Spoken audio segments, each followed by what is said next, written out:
Very good morning to all. Okay, we are all here for as a part of your vocational skill course. Okay, you have a visit to an aquaculture farm, especially the farm which deals with breeding of ornamental fishes. Okay, so this facility is for breeding and maintenance and culture of the ornamental fish. Okay, the proprietor for this particular facility is Anil Patil sir, and we also have another specialist with us. Okay, Milind Sarang sir, and then Saida Andekar sir, and we also have Niranjan sir, who has a channel called as Discuss Ninja. Okay, so once this session is over, today's visit is over, he will prepare. He will be preparing a short detailed video about this, and you can see it yourself on the YouTube also. And you can subscribe to his channel if you feel that if you want to pursue a career. Okay, so this is part of your vocational skill course where the according to the National Education Policy 2020, each and every graduate at every level should have some skills within them so that they can start some small setup or business on their own if they get inspiration from it. So for zoology, we have selected aquarium fish management as your VSc. Whereas in the SEC, that is the skill enhancement course, we have typically the ornamental fish breeding and maintenance. Okay, and but for you it is aquarium maintenance. So what today we are going to look at is how at the actual business level, at the actual market level, how things are being done. What you see in the local retail shops is just how the fishes are kept and then they are sold retail, okay, at a retail rate. But what goes behind this curtain, where the actual production of the fish has been done, they are maintained and then they are distributed to the various retailers. So emphasis on those things will be done by the experts, obviously. Okay, so I hope everybody will enjoy this. They will try to learn as much as possible. See to it that this session is interactive. Okay, you listen to them very carefully, whatever they are telling you, note it down. If you have any doubts, just raise your hand. They will obviously address your query. Okay, but see to it that you are not here just to enjoy, but you are equally here to learn, to get inspired with their stories, to learn how they are doing it and what successes you can achieve with these businesses. Okay, yes, I hope all of you will interact and enjoy it here. Okay, so I hand over the session to all the experts here. Good morning सगळ्यांना. Good morning. सर्वप्रथम आज तुम्ही आलात त्याच्याबद्दल तुमच्या सगळ्यांचे सगळ्यात महत्त्वाचा विषय, तुम्हाला कॉलेजमध्ये हा सब्जेक्ट आलेला आहे आणि तुम्ही 1 महिन्यापासून याच्याबद्दल तुम्हाला नॉलेज आहे की माशांमध्ये कशा प्रकारे माशांचे कुठले प्रकार असतात, कशा प्रकारे प्रोडक्शन केलं जातं, कशा प्रकारे निगा राखली जाते, त्यांचं फीड काय आहे आणि त्यांना कशा प्रकारे सेट करून त्याप्रमाणे त्यांना ट्रीटमेंट केली जाते, माशांना आजार आले त्याला औषधं काय आहेत. आता बेसिक तुम्हाला 1 महिन्यात ते सगळं पॉसिबल नाही आहे, पण आज तुम्हाला एका दिवसात जेवढं होईल तेवढी मी माहिती तुम्हाला देतो. आमच्याकडे ज्याप्रमाणे माशांचं प्रोडक्शन केलं जातं, कशा प्रकारे ठेवलं जातं आणि काय केलं जातं आणि काय नाही केलं जातं त्याबद्दल तुम्हाला माहिती मी देईन. देत असताना ज्या सेक्शनमध्ये मी जाणार, सेक्शनमध्ये तुम्हाला दाखवणार, सगळं करणार. जेव्हा सेक्शनच्या बाहेर आपण पडू त्याच्या अगोदर मी तुम्हाला विचारणार, ह्या रूममध्ये तुम्हाला काय क्वेरी असेल तुम्ही सांगा, तिथे तुमचे डाऊट तिथेच क्लिअर केले जातील, की आपण नंतर बघू असं नाही, तिथल्या तिथे ऑन द स्पॉट. आणि मी सांगत असताना जर तुम्हाला काय क्वेरी असेल तुम्ही हात वर करा, माझं संपलं की लगेच मी तुम्हाला विचारेन किंवा तुम्हाला काय टॉपिक आहे, काय अडचण आहे तुम्ही विचारू शकता. आता काही इश्यू नाही. सर्वप्रथम माशांमध्ये 3 टाईपचे मासे येतात, पिल्लं देणारे, अंडी देणारे आणि अंडी देऊन अंड्यांची निगा राखणारे. अंडी देणारे म्हणजे ते फक्त अंडी देतात आणि सोडून जातात, त्यांची काळजी कोणी करत नाही. त्यांना लागणारे जे सगळं फीड आणि जे लागतं त्याची काळजी कोण करतं, ते एन्व्हायरमेंट करतं. जो मासा त्या एन्व्हायरमेंटमध्ये येतो तिथे बघतो की आपण इथे अंडी देण्यासाठी आपल्याला इथे पाण्याचे पॅरामीटर आहेत, तिथे फीड अवेलेबल आहे, तिथेच तो अंडी देतो आणि मग ते अंड्यातनं पिल्लं निघाली की ते पिल्लं देतात. आणि काही मासे असतात ते स्वतः अंडी दिल्यानंतर त्या अंड्यांची केअर करतात. त्यातले काही मासे ते अंडी दिल्यानंतर त्यात पिल्लं हॅच होतात, ती तोंडामध्ये ठेवतात आणि त्याच्यानंतर 7 दिवसानंतर पिल्लं फ्री स्विमिंग झाली की त्यांना जिथे फीडिंग सोर्स आहे तिथे नेतात, तिथे ती पिल्लं सोडली जातात. ते फीड खाल्लं की परत पिल्लं तोंडामध्ये इतर प्रिडेटर मासे जवळ आले तर तोंडात घेतली जातात. तर अशा प्रकारचं आहे. पण आपल्याकडे आता जी अंडी देणारे, अंडी घेणारे, अंड्यातली केअर करणारे मासे आहेत, पण आम्ही कमर्शियल फॅक्टर असल्यामुळे आम्ही त्या माशांकडे ती अंडी ठेवत नाही. ती आम्ही अंडी बाजूला काढून घेतो आणि त्यांची निगा आम्ही राखतो, त्यांचे पॅरेंट्स आम्ही बनतो आणि आम्ही त्यांची केअर करतो. त्यांना लागणारं फीड, डेफनी झालं, श्रीम झाली, फिविफिक्स झाले, ब्लडवॉर्म झाले, तर ते फीड आम्ही त्याच्या त्याच्या पिल्लांना लागतं त्यांना ते दिलं जातं. ते आपण पुढे पाहणारच आहोत. आणि पिल्लं देणारे जे मासे आहेत त्यांच्याबद्दल माहिती देणार, अंडी देणारे, माशांना खाद्य आणि माशांना होणारे आजार होऊ नये म्हणून त्यासाठी लागणारे काय प्रिकॉशन आपण घ्यायच्या आणि झाला तर त्याला काय ट्रीटमेंट केली जाते त्याबद्दल आपण डिस्कस करणार आहोत. तर आज डिझीजच्या विषयी तुमच्या काय सब्जेक्ट झालेला आहे का? माशांना आजार म्हणून असं काय झालेला नाहीये ना?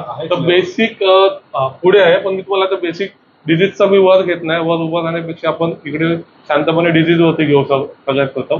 कारण की डिझीज माशांना जेव्हा होतं तर एक चार्ट असतो. माशांना जनरली टेम्परेचर 25 ते 27 डिग्री टेम्परेचर हे लागतं. त्यांचं आयडियल टेम्परेचर आहे 25 ते 27. 25च्या जर खाली आला 22, 23, 24 तर पाणी थंड होत जातं. आणि 25च्या वर गेला, 27च्या वर गेला, 28, 29, 30, 31, 32, 34 तर पाणी गरम होत जातं. जास्त थंड झालं तरी घातक आहे आणि जास्त गरम झालं तरी घातक आहे. 32च्या वर टेम्परेचर जसं तुमचं 28च्या वर गेलं की त्याच्या डीओ म्हणजे पाण्यामध्ये जे असणारं ऑक्सिजन डिझॉल्व्ह होतं त्याचं पर्सेंटेज कमी होतं. ते कमी झाल्यामुळे इधर त्याच्यामध्ये अमोनिया झालं, ती लेवल बुस्टअप व्हायला चालू होते. कारण की डिकम्पोज जे माशाने खाल्लेलं फीड असेल काय असेल ते डिकम्पोज फास्ट होतं. अमोनिया लेवल पण बुस्टअप होते, मासे आजारी पडायला चालू होतात. पण तुम्हाला माशांच्या डिझीजला कंट्रोल करायचं आहे 26-27 तर ह्याच्यामध्ये तुम्हाला ठेवायचं आहे. आणि जनरली आपल्या घरामध्ये रूम टेम्परेचर 30-32 असतं आणि जर आपल्या रूमचं टेम्परेचर 32 असेल तर 2 डिग्री पाण्याचं टेम्परेचर कधी कमी असतं. असं जेव्हा माशांना आजार होतात त्या आजार होताना माशांच्या मध्ये white spot, fungus, bacterial infection, gill infection, fin rot अशा प्रकारचे 5 ते 6 प्रकारचे आजार आहेत. तुम्हाला सर नंतर तुमच्या एज्युकेशन सांगतीलच. तर त्या आजारावरती कंट्रोल करण्यासाठी जेव्हा पाणी थंड होत असतं म्हणजे डाऊन साईडला येत असतं, त्या पाणी जेव्हा थंड होतं तर त्या थंडामध्ये ते बॅक्टेरिया वाढत असतात माशाच्या बॉडीवरती. एखाद्या माशाला जखम झाली, पाणी थंड असेल तर तिथे बॅक्टेरियाची कॉलनी वाढत जाते आणि तिथे इम्पॅक्ट करत जाते त्याच्या बॉडीवरती. तर ती क्लोज करण्यासाठी तुम्हाला सगळ्यात पहिला पाण्याचं टेम्परेचर रेस्ट करायचं आहे. 30च्या अबव करायचं. 32 आता मार्केटमध्ये थर्मोस्टेट हीटर आलेले आहेत त्याच्यामध्ये 25, 26, 27 टेम्परेचर मेंटेन करता येतं.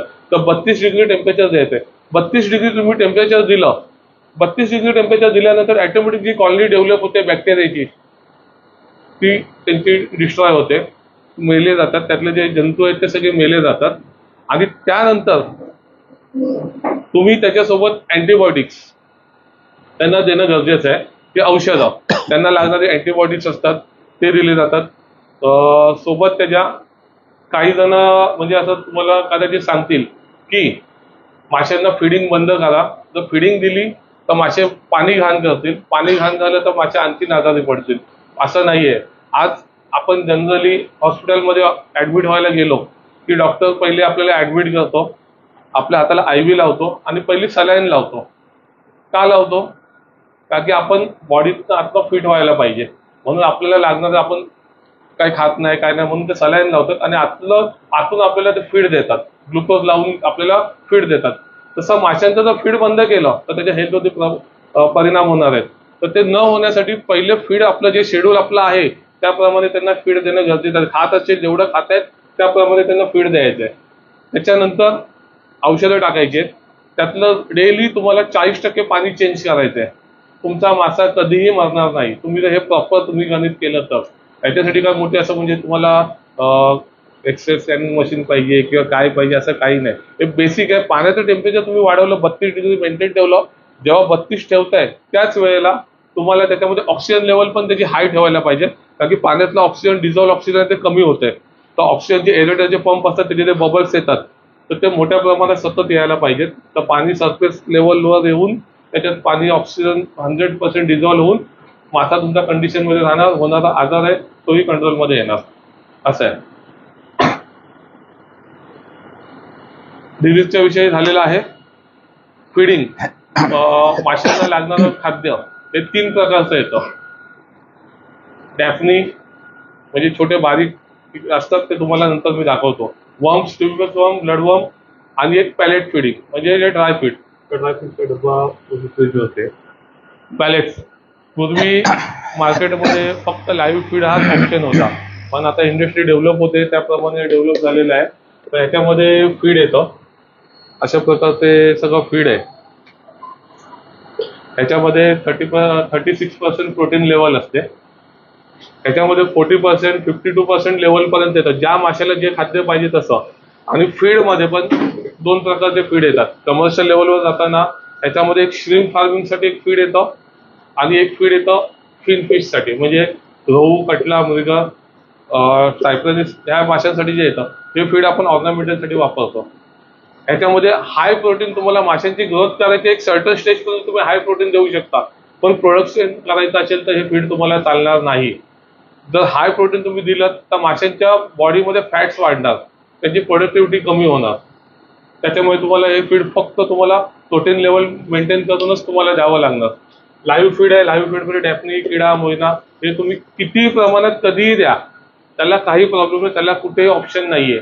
माशांना त्याच्यामध्ये प्रोडक्टिव्हिटी 100% देणं, कारण की ते त्याचा नॅचरल सोर्स आहे आणि नॅचरल फूड आहे, तर त्याच्यामध्ये त्याला 100% तुम्हाला बेनिफिट मिळणार. त्याचे कुठलेही दुरुपयोग किंवा साईड इफेक्ट असे कुठलेही नाही आहेत त्याच्यामध्ये. धन्यवाद. आता तुम्हाला मिलिंद साई दांडेकर जे आहेत, तर ॲक्वेरियम फिश किपिंग म्हणजे ॲक्वेरियमचा सेटअप कसा असतो, त्याच्यामध्ये कशा प्रकारे सेटअप केला जातो, म्हणजे फिश टँक आहे तर फिश टँकमध्ये कसं आहे, तर फिन्स अँड फिशर ते आहेत साई दांडेकर, ते तुम्हाला त्याच्याबद्दल इन्फॉर्मेशन देतील. धन्यवाद. नमस्कार, गुड मॉर्निंग सगळ्यांना. माझं माईमध्ये शॉप आहे. ओके, तुम्ही किती जणांनी ॲक्वेरियम शॉप व्हिजिट केलंय? काय बघता तिकडे रेग्युलर? ठेवण्याची पद्धत कशी असते? ओके, और कशा वाईज? ओके, आणि नवीन काय बघितलंय तुम्ही या इंडस्ट्रीमध्ये? फिश शॉप सगळे बघतात, त्याच्यामध्ये नवीन काय बघता? तुम्हाला काय स्कोप त्याच्यात नवीन दिसतो? आता ऑर्नामेंटल फिश बद्दल सांगतो. ओके, तुम्ही आता यूट्यूब वगैरे बघता, त्याच्यामध्ये आपल्याला नवीन काय दिसतं? तर आता शॉप सगळीकडे आहेत, न्यू व्हरायटीज फिशच्या आता खूप साऱ्या इंडियामध्ये मिळतात आपल्याला. तर त्या सगळ्या व्हरायटीज आपण तुम्ही म्हणजे ब्रीडिंग पण करू शकता, तुम्ही ठेवू शकता सेलला. ओके, त्याच्यानंतर प्लांट्स, ॲक्वॅटिक प्लांट्स, ॲक्वास्केपिंग, त्याच्यानंतर ॲक्वेरियम. आपण नॉर्मल ग्लास टँक सगळे बघतात, त्याच्यामध्ये ब्रँड्स येतात, बरोबर?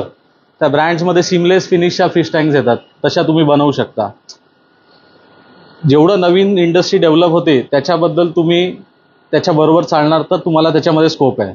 तुम्ही एक शॉप इस्टॅब्लिश केलं आहे, तेच जे चाललंय तेच करताय, तुम्हाला स्कोप नाही मिळत, तुम्हाला काहीतरी नवीन करावं लागणार. जिथे इंडस्ट्री ग्रो होते ते तुम्हाला पॉईंट शोधायचे आहेत, तर त्या सगळ्या गोष्टी आपल्याला घेऊन चालायच्या आहेत. आता नवीन कॉन्सेप्ट आहे जे माझ्या शॉपवर आहे, आपल्याकडे रॅक नाही आहे, सगळा 1 पीस ग्लास सेटअप आहे. सगळ्या ज्या टँक्स आहेत त्या एकावर एक बनवलेल्या आहेत, त्याच्यामुळे कुठेच रस्टिंग वगैरे काय होत नाही आणि दिसायला पण चांगलं दिसते. तर हे सगळेचे कॉन्सेप्ट आपण शॉप मॅनेजमेंटमध्ये करू शकतो. त्याच्यानंतर कस्टमर्स बरोबर अट्रॅक्शनसाठी ॲडव्हर्टायझिंग वगैरे झाल्या, तर त्या सगळ्या गोष्टी आपल्याला कराव्या लागतात. तर याच्याबद्दल तुम्हाला काय क्वेरीज असतील तुम्ही विचारू शकता मला. प्लांटेशन, ॲक्वास्केपिंगबद्दल जर काय असे क्वेश्चन्स असतील विचारू शकता. ओके, नंतर मी मिलिंद सरांना हँडओव्हर करतो. हां, हो, टोटल बॉटम पासून 4 फ्लोअरचा ग्लासचा पूर्ण रॅक आहे, 5 फीटपर्यंतचा, एक 6 फीटचा आहे. हां, रस्टिंगमुळे त्रास होत नाही, पण कसं आहे, आपण एखाद्या शॉपमध्ये गेल्यावरती ॲपिरियन्स असतो ना, शोरूममध्ये आपण जातो, सगळं ग्लासचं असतं, दिसायला चांगलं दिसतं, पण तेच आपण कुठे गेलो तर तिथे असं थोडा रस्टी वगैरे दिसतं, त्याचा मेंटेनन्स असतो, वर्षाला तुम्हाला कलर पेंटिंग वगैरे करावं लागतं, तर ते सगळं कमी होतं आणि दिसायला एक प्रॉपर लुक येतो शॉपचा. असं फिन्स अँड फेदर्स ॲक्वेरिया माहीममध्ये आपलं लोकेटेड. तुम्ही गुगलवर सर्च करू शकता. पूर्वीचे आपण समजा आपण कपड्याच्या दुकानात गेलो तर आपल्याला त्यांचे सेल्फ लाकडाचे असायचे, त्याचा मेंटेनन्सचा जो विषय येतो म्हणजे दर 3 वर्षांनी त्यांना कलर मारणं, ह्याच्यात फक्त काचेच आहे. तुम्ही ते सगळं सामान काढलं, कपडा मारून सगळं पुसलं आणि परत त्यांनी कपडे ठेवले, मेंटेनन्स फ्री झालं. त्याप्रमाणे हा कन्सेप्ट आहे त्यांचा. आणि क्लिनिंगसाठी गॅप्स आहेत, सगळं सेम आहे, ते त्या हिशोबाने काय करतो ना, तुम्हाला आपण प्रॅक्टिकल बघणार आहोत. प्रॅक्टिकल आपण दाखवणार कशा प्रकारे करतो. त्यांच्यासोबत शॉपमध्ये जेव्हा तुम्ही काम करताय तेव्हा तुमच्याकडे तुम्ही स्किल पाहिजे ना, तुम्ही काही आणून विकू शकता. तुम्ही एखाद्या नदीवर गेलात मित्रासोबत फिरायला, तर नदीमध्ये पेबल्स असतात, दगड असतात, ते आणून तुमच्या टँकमध्ये असे डेकोरेट केले आणि अट्रॅक्टिव्ह केले, समोरचा माणूस तुम्हाला विकण्याची प्राइस किती 100% विचारणार त्याची प्राइस किती. नदीमध्ये प्लांट्स असतात, ते आणून तुम्ही व्यवस्थित त्याचे पॉटिंग करून तुम्ही सेलला ठेवले, ते विकले जातात. नदीमध्ये खूप जुनी झाडं असतात, पडलेली असतात, त्यांना ड्रीपवूड बोललं जातं. ते मार्केटमध्ये किती रुपये किलोने विकलं जातं? 800 ते 900 रुपये होलसेलनी जातं आणि रिटेलमध्ये 1500 रुपये केजी हा त्याची प्राइस आहे. आणि ते जर जे चांगले शॉपवाले ते 1800 ते 2000 रुपये पर केजीनी विकतात. अशा प्रकारचे लाकडं शोरूम डॅम मध्ये नदीमध्ये कुठे असेल तर तो एक अर्निंग सोर्स होतो. कोकणामध्ये जर गेलात तर कोकणामध्ये नदीमध्ये जी चिऱ्यांची वाळू मिळते रेड कलरची, ते प्लांटेड सेटअपला लॅग्निक सँड बोलतात त्याला, तर ती चांगल्या प्रकारे वॉश करून त्याची पॅकेजिंग करून विकली तर त्याच्यामध्ये अर्निंग सोर्स आहे. चिरा किती विकली जाते सेल? 80 rupees KG. 80 रुपये किलो. रिव्हर सँड म्हणून विकली जाते ती प्लांटेशनसाठी. असे वेगळ्या वेगळ्या प्रकारचे स्किल तुम्ही त्याच्यामध्ये करू शकता शॉपमध्ये. शॉपला तुम्ही जसं डेकोरेट करून जसं हे करतात त्याचा तुम्हाला फीडबॅक कस्टमर देणार आहे. शॉप कशा प्रकारे असलं पाहिजे, काय असलं पाहिजे ते तुम्हाला. आणि आता तर जग खूप पुढे गेलेलं आहे, पुढे पण गेलंय, जवळ आलंय. पूर्वी एखाद्या शॉपमध्ये त्यांनी सेटअप कसा केलाय म्हणून ऍज अ कस्टमर म्हणून व्हिजिट करून भले 50 रुपये इन्व्हेस्टमेंट करून त्याच्याकडनं काहीतरी घ्यायचं, मग ते घेण्यासाठी 2 तास कसं त्याने सेटअप कसा केलाय. भले मी शॉपवाला आहे पण मी त्या शॉपमध्ये जाऊन 50 रुपये मला काका एक फिश फूड द्या, ते आपल्या माणसाला लागेल आणि मग कसा सेटअप केलाय आणि मग कॉफी पीस आपल्याकडे येऊन करायचा. पण आज तसं नाहीये. तुम्ही इंटरनेटवरती गुगलवरती ॲक्वेरियम सेटअप टाकला तर तुम्हाला वेगळ्या प्रत्येक टाईपचे सेटअप बघायला मिळतात आणि त्याप्रमाणे तुम्ही डेकोरेट करू शकता इझी वे. आणि त्याला लागणारं काय काय सगळी इन्फॉर्मेशन तुमच्याकडे हातात आहे. असं आहे. तर प्लांटेड सेटअप करताना बॉटमला त्याच्यामध्ये खाली फर्टिलायझर टाकलं जातं, त्याच्यात सँड टाकली जाते, सँडवरती त्याचं हे केलं जातं, त्याच्यात प्लांट लावले जातात. नॅचरल प्लांट येतात, प्लॅस्टिकचे प्लांट येतात, ॲक्वेरियमचे प्रॉपर नॅचरल प्लांट येतात आणि त्यांचं हे स्वतः कल्चरेशन करून स्वतः माइंडला आहे. शॉपच्या इथेच त्यांचा प्रोजेक्ट आहे. तर तुम्हाला प्लांटमध्ये पण करिअर करायचं आहे तर प्लांटचंही खूप चांगल्या प्रकारे मार्केट आहे याच्यामध्ये. म्हणजे असं नाही की एखादा आपण शॉप ओपन केलं तर किराणा माल तशी त्याला सगळं सामान लागतं. याच्यामध्ये खूप मल्टिपल वे आहेत. आता हे झालं शॉपच्या. त्याच्यासोबत डिझीज, माशांना जे आजार होतात मी तुम्हाला मगाशी सांगितलं. जसं आज आपल्याला आजार झाला, आपण ऍडमिट झालो, डॉक्टर ब्लड काढतो, आपलं सॅम्पलिंग देतो, आपला रिपोर्ट येतो. माशांची लॅब कुठेही नाहीये, कुठेही नाहीये. ऑल इंडियात कुठेही नाही. फॉरेन मध्ये आहेत, फॉरेन कंट्रीमध्ये सगळं आहे पण आपल्या इंडियामध्ये काही नाहीये. तर तुम्ही ते स्किल डेव्हलप केलं त्याच्यामध्ये आणि जिथे मार्केट हवं आहे तिथे गेलात. आज साधं आपलं ब्लड टेस्ट करायचं, सीबीसी करायचं आहे, 120-150 रुपये घेतात आणि कॉम्पिटिशन आहे त्याच्यामध्ये पण. कोण घरी जाऊन सॅम्पल घेतात. पण ह्याच्यात तुम्हाला कॉम्पिटिशन सध्या तरी नसणार आहे. ह्याच्यामध्ये तुम्ही जर लोकांना 500 रुपये चार्ज केलात तरी लोक तुम्हाला हॅपीली देणार. म्हणजे ऍज अ कमर्शियल लेवल पण आम्ही आमच्या एका टँकमध्ये 200 मासे असतात, 300 मासे असतात. एका माशाची किंमत 100 रुपये. 200 माशांचे झाले किती? 20,000. 20,000 रुपये झाले. 20,000 रुपये मासे मारायचे की ह्यांना ब्लड टेस्टिंगला लॅबला पैसे द्यायचे. 500 रुपये दिले. आज लोकांना काय पाहिजे? इझी टू वे पाहिजे. ब्लड सॅम्पल दिलं, यांचा नंबर घेतला, त्यांना ठीक आहे तुम्हाला मेल आयडी घेतला किंवा व्हॉट्सअप करतो. ब्लड कशामुळे झालं, काय झालंय आणि ह्याला लागणारा प्रिव्हेन्शन डोस म्हणजे ह्याला लागणारे आजार हे तुम्ही ऑन द स्पॉट त्यांना व्हॉट्सअपवर पाठवलं, विषय संपला. तो माणूस हॅपी. पुढे त्यांचे जे आजार होणार आहेत तेही त्यांना कंट्रोल करता येईल इमिजिएट, की अरे माझ्या माशाला ह्याच्यामुळे हे झालंय, त्यांच्या दूषित खाद्य घातलं म्हणून हे झालंय, पाणी खराब झालं किंवा टेम्परेचरचा इम्पॅक्ट झालं किंवा व्हायरल आलं म्हणून हा आजार झालाय. आणि ह्याला हे टॅबलेट, एवढं पाणी, एवढं टेम्परेचर, एवढं मेडिसिन, हे सगळं जर तुम्ही जर प्रॉपर केलं तर 100% तुम्हाला 100% अर्निंग सोर्स याच्यात खूप चांगला होणार. जसं कोला मार्केटमध्ये, चेन्नई आहे, कलकत्ता आहे, असे बरेच इथे फिश मार्केट, त्याच्या बाजूला तुम्ही एक छोटंसं लॅब ओपन केलं तरी तुम्हाला याच्यात अर्निंग सोर्स होणार. फिश टँक मेकिंग, ज्या फिश टँक आहेत त्यात वेगळ्या वेगळ्या टाईपच्या वेगळ्या वेगळ्या सेटअपच्या येतात. तर त्याच्याबद्दल मिलिंद सर पण थोडेफार तुम्हाला इन्फॉर्मेशन देतो. मिलिंद सर जे आहे हे फक्त ॲक्वेरियम बिझनेसच्या संबंधित तुम्हाला इन्फॉर्मेशन न देता त्याच्यासोबत आणखी काय बिझनेस करता येतील त्याबद्दल सुद्धा तुम्हाला माहिती देतील. धन्यवाद. नमस्कार, माझं नाव मिलिंद सारंग आहे. माझं जास्त करून जे काम आहे ते कोकण रिजनमध्ये चालतं. सिंधुदुर्ग जिल्ह्यात माझं गाव आहे आणि तिथे एक माझं छोटं ॲक्वेरियमचं युनिट आहे. माशांसोबत आम्ही ॲग्रिकल्चर ह्या विषयावरती पण काम करतो. त्याच्यामध्ये गायींचं, देशी गायींचं संवर्धन आलं, कुक्कुटपालन आलं, ऑर्गॅनिक फार्मिंग, आणि ह्या सगळ्या गोष्टी ॲक्वाकल्चर ह्या विषयाशी कशा रिलेटेड आहेत त्याचं मी इम्पॉर्टन्स लोकांना समजावून देतो. त्यासोबत मी सर्टिफाईड ॲक्वेरियम टेक्निशियन आहे. प्लस आपली महाराष्ट्राची एक संघटना आहे, महाराष्ट्र ॲक्वाकल्चर फार्मर्स असोसिएशन, त्याच्याशी मी अटॅच आहे. आमचा एक फर्म आहे देवगडमध्ये, तारी ॲक्वा फार्म म्हणून, तिथे आम्ही मेजरली श्रिम्प फार्मिंग करतो. त्यासोबत मुंबईमध्ये आपलं एक असोसिएशन आहे, महाराष्ट्र ऑर्नामेंटल वेंडर्स असोसिएशन, तर त्याच्यात पण मी कार्यरत आहे. माझं जे जास्त करून काम चालतं ते ह्याच्यावर चालतं की तुम्ही जर कोकणाचा विचार केला तर इकडे तुम्हाला मोठे लँडस्केप असलेले फार्मर नाहीये, छोटे छोटे लँडस्केप असलेले फार्मर्स. सो मग त्यांना तुम्ही जे इडिबल फिश आहेत ते आपल्याकडे कोकणात नैसर्गिकरित्या सापडतात, पण आपल्याकडे ऑर्नामेंटल फिशला खूप स्कोप आहे. म्हणजे आमचा आतापर्यंतचा अनुभव असा आहे की जगभरात जेवढे मासे आहेत ऑर्नामेंटल इंडस्ट्रीमध्ये त्यातले ऑलमोस्ट 95% पेक्षा जास्त मासे कोकण किनारपट्टीवरती ब्रीड होऊ शकतात. त्याचं कारण आहे इथे प्रदूषण कमी आहे, इथे असलेल्या पाण्याची क्वालिटी, इथे जे पाणी तुमच्या दगडातनं वाहून येतं त्याच्यामधलं जे मिनरल्सचं कंटेंट आहे त्याच्यामुळे माशांचे रंग, त्यांचा अट्रॅक्टिव्हपणा हा जास्त खुलून निघतो as compare to other parts of Maharashtra. Unfortunately आपण भारतामध्ये आहोत आणि भारत हा ऑर्नामेंटल इंडस्ट्रीमध्ये सगळ्यात शेवटचा देश आहे. म्हणजे श्रीलंका, बांगलादेश, पाकिस्तान हे देश पण आपल्यापेक्षा जास्त प्रोडक्शन करतात, पण आपलं प्रोडक्शन ऑल ओव्हर वर्ल्डच्या मनाने ह्याच्यात खूप कमी आहे. आपण लेस दॅन 1% प्रोडक्शन करतो जगाचं जे ऑर्नामेंटल फिश इंडस्ट्रीचं प्रोडक्शन होतं. आणि गोष्ट अशी आहे की ऑर्नामेंटल फिश किपिंग ही जगातली सेकंड बिगेस्ट हॉबी आहे. सगळ्यात फर्स्ट हॉबी आहे फोटोग्राफी, सेकंड हॉबी आहे ऑर्नामेंटल फिश किपिंग. सो जे छोटे छोटे देश आहेत, थायलंड आहे, मलेशिया आहे, चायना आहे, हाँगकाँग, ह्या सगळ्या ठिकाणी आपल्यापेक्षा जास्त प्रोडक्शन होतं. म्हणजे तुम्ही विचार कराल तर मुंबईपेक्षा छोट्या आकाराने असलेल्या देश आहेत ते भारतापेक्षा जास्त प्रोडक्शन करतात, पण आपण तिथे मागं. पण ही वाईट गोष्ट आहे का? तर मी म्हणेन की एक प्रकारे ही वाईट गोष्ट नाही आहे. का? कारण जगाचं पॉप्युलेशन तुम्ही कम्पेअर केलं आणि फक्त भारताचं पॉप्युलेशन तुम्ही कम्पेअर केलात तर भारतातच 140 करोड लोक आहेत.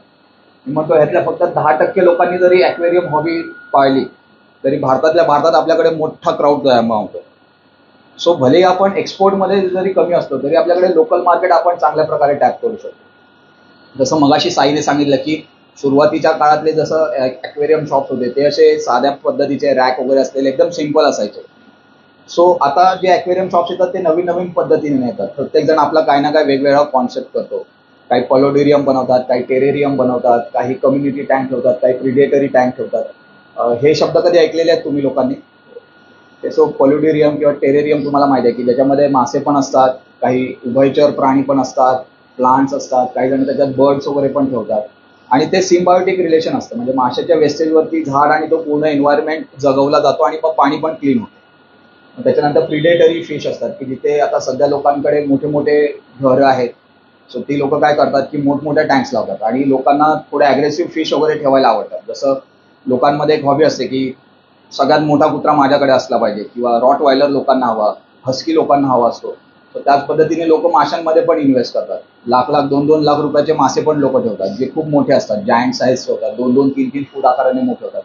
तर ती एक लोकांमध्ये आवड असते. काही जण प्लांटेड ॲक्वेरियम बनवतात, मग त्याच्यासाठी लागणारे स्पेसिफिक सेटअप लोक करतात. म्हणजे लोक याच्यामध्ये एवढं या हॉबीमध्ये इन्व्हॉल्व आहेत ना कस्टमर्स, की ते बघत नाहीत पैशासाठी. म्हणजे माझ्या एका मित्राकडे एक क्लायंट होता की त्याने एक मरीनचा ॲक्वेरियम सेटअप केलेला, ते खाऱ्या पाण्यातले मासे असतात कलरफुल. तर त्याच्या लाइटिंगवरच त्याने जवळजवळ 2.5-3 लाख रुपये खर्च केलेले. मग त्या लाइटिंगमध्ये एवढं काय खास होतं, तर ती लाइटिंग जी होती ती आपल्या जसं सूर्याचं सायकल असतं, म्हणजे सकाळी 7 वाजल्यापासून जसं सूर्यप्रकाश हळूहळू हळूहळू उघडतो, मग 12 ते 4 ह्या वेळेत भरपूर सूर्यप्रकाश असतो, मग 4 नंतर परत डीम व्हायला लागतो, तशी ती लाईट चालू व्हायची. सो त्याच्यामध्ये समजा एक 50 LED बल्ब होते, तर सुरुवातीला 7 वाजता 1-2 बल्ब चालू व्हायचे, मग 8 वाजता अजून चालू व्हायचे. सो अशा प्रकारे ते जसं सूर्याचं सायकल मेंटेन होतं त्या पद्धतीने त्यामध्ये ॲक्वेरियम लाईट्स मेंटेन केलेले होते. प्लस त्याच्यात काय होतं, त्याच्यामध्ये वेव्ह मेकर्स बनवलेले होते. सो पाण्यामध्ये वेव्स क्रिएट व्हायचे. तर जसं निसर्गाचं भरती-ओहोटीचं चक्र असतं तसं ते ऑटोमॅटिकली वेव्ह मेकर्स चालू व्हायचे. दिवसातला 12 तास ते चालू असायचे, 12 तास बंद असायचे, म्हणजे तो भरती-ओहोटीचा इफेक्ट यायला पाहिजे. आपल्याला माहिती आहे की दर 15 दिवसांनी भरती-ओहोटीचं टायमिंग चेंज होतं, त्यानुसार ते ऑटोमॅटिक टायमिंगनुसार सगळं सेट केलेलं होतं. म्हणजे माशांना असं वाटलं पाहिजे की आपण खरोखर समुद्रातच आहोत. अशा प्रकारचं एन्व्हायरमेंट हॉबीज लोक आपल्या घरी तयार करतात. म्हणजे तुम्ही इमॅजिन करा की हा हॉबीला केवढा मोठा स्कोप आहे. भले आपण जगात कुठेही नसलो तरी आपल्या देशातल्या देशातच लोक एवढा खर्च करू शकतात. मागे आम्ही एका सेमिनारला गेलेलो, तर त्या लोकांनी ॲक्रेलिक टँकचं नवीन कॉन्सेप्ट आणलं. तर त्यांच्याकडे एक क्लायंट होता, त्याच्याबद्दल त्यांनी सांगितलं आम्हाला की त्या क्लायंटने ऑलमोस्ट एक 20-30 फूट होती टँक, 20-30 फुटाची ॲक्रेलिक टँक बनवून घेतली आणि ती कस्टम मेड टँक बनवली. म्हणजे कशी, नॉर्मली टँक फ्लॅट ग्लासच्या असतात, त्यांनी ती पूर्ण अशी कर्वमध्ये बनवलेली होती. म्हणजे त्या ग्लासचाच खर्च किमान 2 कोटी रुपये होता. सो लोक एवढा एक्सपेंड करायला लागलेले आहेत ह्या इंडस्ट्रीमध्ये. आणि लॉकडाऊनच्या नंतर ॲक्वेरियम हॉबीची इंडस्ट्रीने सगळ्यात जास्त बूम केलं. बाकी सगळे बिझनेस डाऊन होते, पण ॲक्वेरियम हॉबी सगळ्यात बूस्ट होती. का? कारण एकतर आपलं कुठेतरी पाण्याशी रिलेशन आहे. कोणताही सजीव म्हटलं की त्याच्या आयुष्यामध्ये पाण्याला सगळ्यात जास्त महत्त्व. आपल्या स्वतःच्या बॉडीतच 60% पाणी. सो डेफिनेटली हे जी हॉबी आहे ही ॲक्वेरियम म्हणजे पाण्याशी रिलेटेड आहे. त्यामुळे लोकांना काय होतं की जो स्ट्रेस होता त्या स्ट्रेसपासून स्ट्रेस बस्टर म्हणून एक ॲक्वेरियमच होतं. कारण त्यावेळेला बाकी सगळं हॉटेल, सिनेमा सगळं बंद होतं. टीव्ही बघून बघून लोक फक्त ते कोविडचे न्यूज बघणार, त्याने बोर होणार. त्याच्यापेक्षा लोकांनी, बऱ्याच जणांनी ॲक्वेरियम हॉबी अडॉप्ट केली. त्यामुळे बरेचसे ॲक्वेरियम्स विकले गेले. काही जणांचं चांगलं पण त्याच्यात बिझनेस झाला. सो अशा प्रकारे ही जी हॉबी आहे ही लोकांसाठी खूप चांगली आहे. आणि तुम्ही कसं एक कुत्रा, मांजर असं काय पाळता, तर त्याच्यात कसं असतं की त्यांचा आवाज असतो, पुन्हा त्यांना साफसफाई जास्त करावी लागते. कुत्रा असेल तर दिवसांना 2दा बाहेर घेऊन जायला पाहिजे. मांजर असेल तर तिचं ते पोटी तुम्हाला काढावी लागते. माशांमध्ये काही अशा सिस्टम्स असतात की तुमची टँक जी आहे ना ती सेल्फ क्लिनिंग पण होऊ शकते. वेगवेगळे लोक ट्रिक्स वापरतात. आता हे बऱ्याचशा गोष्टी आहेत ना, हे सायंटिस्ट लोक करतात असं नाही, नॉर्मल हॉबीज पण करतो. आमच्या एक ओळखीचे हॉबीज आहेत, त्यांनी काय केलंय, घरात टँक आहे आणि त्या टँकचं एक कनेक्शन त्यांनी त्यांच्या टॉयलेटच्या फ्लश टँकला लावलेलं. सो होतं काय, जेव्हा पण घरातला कोणताही मेंबर फ्लश करतो त्यावेळेला एक अमाऊंट, ठराविक अमाऊंटमध्ये पाणी टॉयलेटमध्ये फ्लश होतं. तेवढंच पाणी परत तिथे भरलं जातं आणि मग तिथे ती लेवल मेंटेन होते. तर तुम्हाला टँक साफ करायची गरज नाही, त्यातल्या माशांची घाण काढायची गरज नाही, काय नाही, सगळं ऑटोमॅटिकली होऊन जातं. सो अशा प्रकारे लोक करतात. काही जण, आता तुम्ही ॲक्वापोनिक हा विषय ऐकला असेल कदाचित, तर त्याचा छोटासा सेटअप करतात. त्याचा उपयोग करून माशाचा जो फिकल मॅटर असतो तो झाडांसाठी सगळ्यात बेस्ट करतात. का? कारण माशांच्या फिकल मॅटरमध्ये नायट्रोजनचं प्रमाण भरपूर असतं आणि झाडांच्या ग्रोथसाठी नायट्रोजन इसेन्शियल आहे. सो माशांचं जे फिकल मॅटर आहे ते झाडांच्या ग्रोथसाठी यूज केलं जातं. त्याच्यावर झाडं पण वाढवली जातात. काही जण आहेत ते जे किचन हर्ब्स ज्याला म्हटलं जातं ती त्याचं ग्रो करतात. काही जण आहेत ते मायक्रोग्रीन्सचं त्याच्यावरती ग्रो करतात. हे असे वेगवेगळे कॉन्सेप्ट लोकांनी बनवलेले आहेत आणि ते स्वतःच्या रिक्वायरमेंट्स प्रमाणे पण करतात. काही जण हे कमर्शियल लेवलला पण करतात, पण तो थोडा वेगळा विषय पडतो. त्याच्यात म्हणजे मोठ्या स्केलचं इन्व्हेस्टमेंट असतं, पण घरातल्या घरात लोक ह्या अशा गोष्टी करतात. तर अशा प्रकारे मल्टिपल चॉईसेस असलेला ही इंडस्ट्री आहे. जसं मगाशी अनिल दादांनी सांगितलं, साईने सांगितलं की तुम्ही दगड पण विकू शकता ह्या इंडस्ट्रीमध्ये आणि तो पण हायर प्राईजला. दुसरं कसं आहे की तुम्ही एडिबल फिशचा एक जर ऑप्शन तुम्ही बघितला तर तुम्हाला एक लक्षात येईल की जर जेव्हा एखादा फार्मर एडिबल फिश ग्रो करतो, रोहू, कटला, तिलापिया यासारखा मासा, तर तो 5-6 टनाच्या हिशोबात असतो मासा. आणि मग 5-6 टन मासा एक इंडिव्हिज्युअल स्वतः व्यक्ती विकू नाही शकत. मग त्याला काय करावं लागतं की जे मधले दलाल असतात त्यांना तो विकावा लागतो. मग ते दलाल काय करतात, 80 रुपये, 70 रुपये, 90 रुपये अशा एकदम पाडीव रेटने माल विकत देतात. म्हणजे 1 किलोचा मासा करायचा ज्याचं प्रोडक्शन कॉस्ट अराउंड 90-95 रुपीज असतं आणि मग हे दलाल लोक शेतकऱ्याला मजबुरी म्हणून 90-80 रुपयाला तो मासा विकत देतात. पण ऑर्नामेंटल इंडस्ट्रीमध्ये कसं आहे, तुमचा 2 महिन्यात मासा ग्रो होतो. एडिबल फिश ग्रो व्हायला 6 महिने ते 1 वर्ष लागतं. इथे 2 महिन्यात मासा ग्रो होतो. 5 ते 10 ग्राम वजनाच्या माशाला लोक तुम्हाला 25 रुपये 50 रुपये आणि रिटेल करत असाल तर 200-250 रुपये पण देतात. म्हणजे शॉर्ट टर्म मध्ये तुम्हाला एक चांगला अर्निंग सोर्स मिळतो, कमी जागेत चालू होतो, प्लस एक लोकांचं स्ट्रेस रिलीफ पण याने होतो. ही अशा प्रकारची एक हॉबी आहे की ह्याच्यासारखं दुसरा कुठचा इंडस्ट्री नाही. आणि इथे ना दरवेळेला तुम्हाला रोज काही ना काही नवीन शिकायला मिळतं. म्हणजे आता इतकी वर्ष झाली आम्ही सगळेजण ह्या इंडस्ट्रीमध्ये काम करतो, पण जेव्हा आम्हाला वाटतं ना की आम्हाला बरंच येतं, त्यावेळेला मासा काहीतरी असं करून दाखवतो की आम्हाला पण विचारावं लागतं 10 लोकांना, अरे असं झालंय, आजपर्यंत झालं नव्हतं, काय करू. सो हे कॉन्स्टंट लर्निंग आहे. ऑर्नामेंटल इंडस्ट्री अशी आहे की याच्यामध्ये ना तुम्हाला तुमचा मासा समोर दिसतो. बाकीचे जे ॲक्वाकल्चरच्या इंडस्ट्री आहे ना, त्यात मासे पाण्याच्या खाली असतात, पाण्याचा कलर गडूळ असतो, तुम्हाला खाली काय काय नाही काहीच दिसत नाही. समजा काय प्रॉब्लेम झाला असेल तर मासा जेव्हा वरती येतो तरंगून, त्यावेळेला तुम्हाला कळतं की अरे काहीतरी प्रॉब्लेम आहे. पण साधारणपणे मासा मेल्याच्या नंतर 2 दिवसानंतर तो वरती तरंगायला लागतो, तोपर्यंत त्याने 8 डिसीज स्प्रेड केलेला असतो. पण ऑर्नामेंटल इंडस्ट्रीमध्ये असं आहे की तुम्हाला काचेच्या समोर दिसत असतो तुमचा मासा काय करतोय, तो खातोय नाही खात आहे, त्याचं मुवमेंट होते की नाही होते. तर ह्या सगळ्या गोष्टींमुळे कसं आहे की तुम्हाला लगेच क्युअर करणं इझी होऊन जातं आणि त्यामुळे तुमचं पुढे होणारी मॉर्टॅलिटी पण तेवढी कमी होते. सो अशा प्रकारे गमतीशीर आहे. मी मध्ये मध्ये तुम्हाला काही ना काही ह्या इंडस्ट्रीमध्ये आमच्या बरोबर घडलेल्या गमती पण सांगेन. काही कस्टमर लोकांचं फीडबॅक्स, त्यांच्याशी झालेलं थोडं प्रॉब्लेम्स आहेत, काही चांगले फीडबॅक, ते पण मी तुम्हाला सांगेन. तुम्हाला या संदर्भात काही पण डाऊट्स असतील तर तुम्ही मला विचारा. थँक्यू.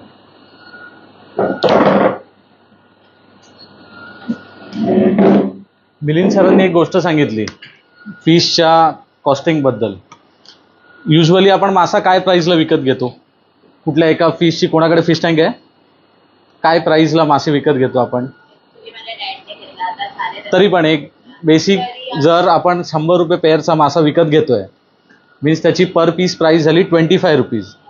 बट जो ॲक्च्युअल ग्रो करणारा ब्रीडर असतो त्याच्याकडे त्याची प्राइस तेवढी नसते, कमी असते, खूप कमी. म्हणजे जर तो मासा तुम्ही बाहेर 50ला घेताय तर तो 10 रुपयेच त्याचे ब्रीडरला मिळतात, कळलं. पण त्याच्या मागे शॉपकीपर एवढे महाग का विकतो असं सगळ्यांना वाटतं. तर त्याच्या मागे एक तर तो ब्रीडरकडनं 10 रुपयाचा मासा आला की त्याच्यानंतर तो होलसेलरकडे जातो, होलसेलर त्याच्यावरती 5 रुपये ठेवले, त्या माशाची कॉस्ट झाली 15 रुपये. त्याच्यानंतर त्याच्यामध्ये त्याचा ट्रान्सपोर्टेशन आला, त्याच्यानंतर जो शॉपकीपर आहे तो याचा रेंटवरती शॉप असते, त्याच्याकडे स्टाफ असतो, त्याला लाईट बिल भरायचं आहे, प्लस त्याचा मेंटेनन्स आणि त्या माशावरचा प्रॉफिट, हे सगळं कॅल्क्युलेशन होऊन त्या माशाची प्राईस 50 रुपीज होते. 10 रुपीजचा मासा 50 रुपीजला होतो. सर कसं आहे, सगळ्यांना असं वाटतं खूप प्रॉफिट आहे, पण त्या प्रॉफिटच्या मागे एक लॉजिक पण आहे. म्हणजे त्या पण कॉस्ट आपल्याला लक्षात ठेवावे लागतात जेव्हा आपण बिझनेस करतो, की त्याच्या बॅगच्या काय कॉस्ट आहेत त्या पण आपल्याला लक्षात ठेवाव्या लागतात. ओके, तर या सगळ्या गोष्टी आहेत. बघा आता हा झालं हे बेसिक. आता आपल्याला वर माशांच्या ह्याच्यातच जायचं आहे, प्रॅक्टिकल आपल्याला सगळं बघायचं आहे. माशांचं सगळ्यात पहिलं बेसिक आहे पाणी आपलं जे मुंबईचं जे पाणी आहे त्याच्यामध्ये क्लोरीन आहे, जंतुनाशक त्याच्यात टाकावं असतं. आणि ते जंतुनाशक जर पाणी डायरेक्ट आपण माशांना वापरलं तर मासे मेले जातात. तर त्यासाठी ते अँटी क्लोरीन जे क्लोरीन आहे त्याला अँटी क्लोरीन करावं लागतं. त्यासाठी थोडियम थायसल्फेट वापरलं जातं. तर ते आपण वर प्रॅक्टिकलमध्ये तुम्हाला मी त्या टँकमध्ये जे माशांचं वेस्ट आहे, जे असेल पाणी कसं चेंज केलं जातं, किती केलं जातं, कशा प्रकारे केलं जातं, मोठ्या माशांचं आणि छोट्या पिल्लांचं, तर त्याच्यावर तुम्हाला मी प्रॅक्टिकल दाखवणार आहे. बाकी इतर माशांची अंडी पिल्लं कसं काय ते दाखवणार आहे. तर आपण वर जायची हे करूया, हॅचरीमध्ये जाऊया आपण. या